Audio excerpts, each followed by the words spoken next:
नमस्कार दोस्तों, आइए जानते हैं आज के भारत की 20 बड़ी और ताजा खबरें। प्रधानमंत्री नरेंद्र मोदी ने अपने संसदीय क्षेत्र वाराणसी में 2200 करोड़ रुपए की 52 विकास परियोजनाओं का उद्घाटन और शिलान्यास किया। इन परियोजनाओं में सड़क निर्माण, स्वास्थ्य सुविधाएं, पर्यटन विकास और साफ सफाई से जुड़े कार्य शामिल हैं। पीएम ने कहा कि इन योजनाओं से काशी के विकास को नई गति मिलेगी और रोजगार के अवसर बढ़ेंगे। कार्यक्रम में मुख्यमंत्री योगी आदित्यनाथ भी मौजूद रहे। यह कार्यक्रम विकसित भारत के विजन के तहत आयोजित किया गया था।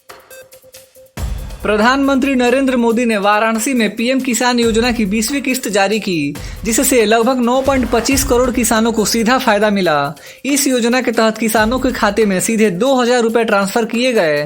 पीएम ने कहा कि यह भारत के अन्नदाता के सम्मान का प्रतीक है और सरकार हमेशा किसानों के साथ है।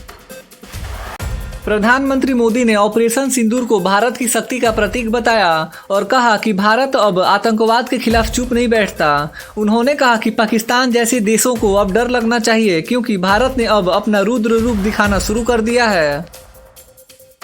अमेरिका के राष्ट्रपति डोनाल्ड ट्रंप ने भारत को डेड इकोनॉमी बताया था। इस पर पीएम मोदी ने अप्रत्यक्ष जवाब देते हुए कहा कि भारत जल्द ही विश्व की तीसरी सबसे बड़ी अर्थव्यवस्था बनने वाला है। उन्होंने लोगों से स्वदेशी अपनाने की अपील की है।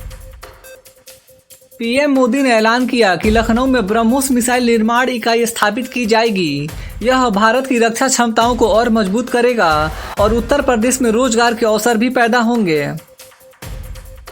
प्रधानमंत्री मोदी ने लोगों से फिर आग्रह किया कि वह विदेशी सामान की जगह भारतीय उत्पाद अपनाएं। उन्होंने कहा कि यह न सिर्फ भारत की अर्थव्यवस्था को मजबूत करेगा, बल्कि आत्मनिर्भर भारत के सपने को भी साकार करेगा। पीएम मोदी ने भारतीय झंडे के डिजाइनर पिंगली वेंकैया की जयंती पर उन्हें श्रद्धांजलि दी। उन्होंने कहा कि भारत का तिरंगा देशवासियों में गर्व और एकता का प्रतीक है। सीएम योगी आदित्यनाथ ने वाराणसी में पीएम मोदी के दौरे के दौरान सुरक्षा और यातायात व्यवस्था की पूरी निगरानी की। उन्होंने स्थानीय प्रशासन को सभी भक्तों और आगंतुकों को सुविधा देने के निर्देश दिए।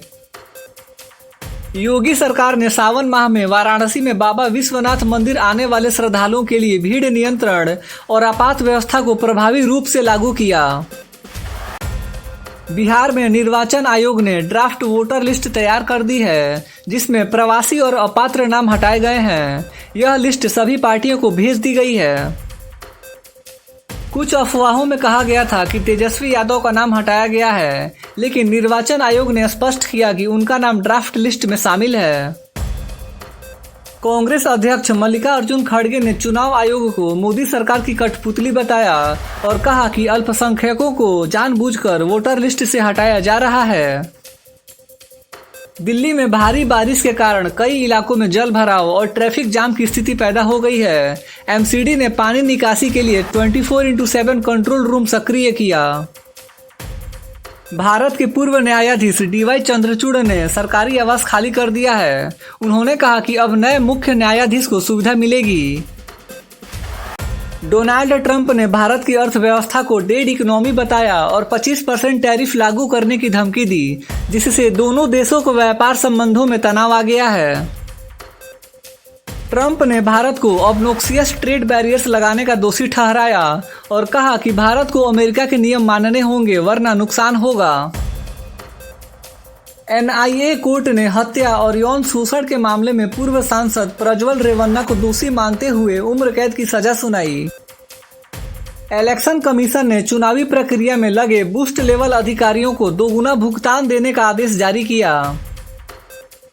महाराष्ट्र के उप मुख्यमंत्री देवेंद्र फडणवीस ने मराठी भाषा को स्कूलों में अनिवार्य विषय बनाने की मांग की है।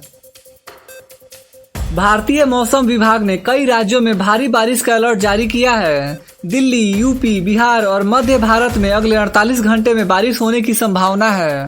तो दोस्तों, आज की खबरें यहीं पे समाप्त होती हैं। देश भर के छोटे बड़े अपडेट्स और हर दिन के टॉप 20 न्यूज़ देखने के लिए हमारे YouTube न्यूज़ चैनल इंडियन जनता न्यूज़ को सब्सक्राइब जरूर करें। मिलते हैं अगले वीडियो में, तब तक के लिए बाय बाय, टेक केयर, जय हिंद।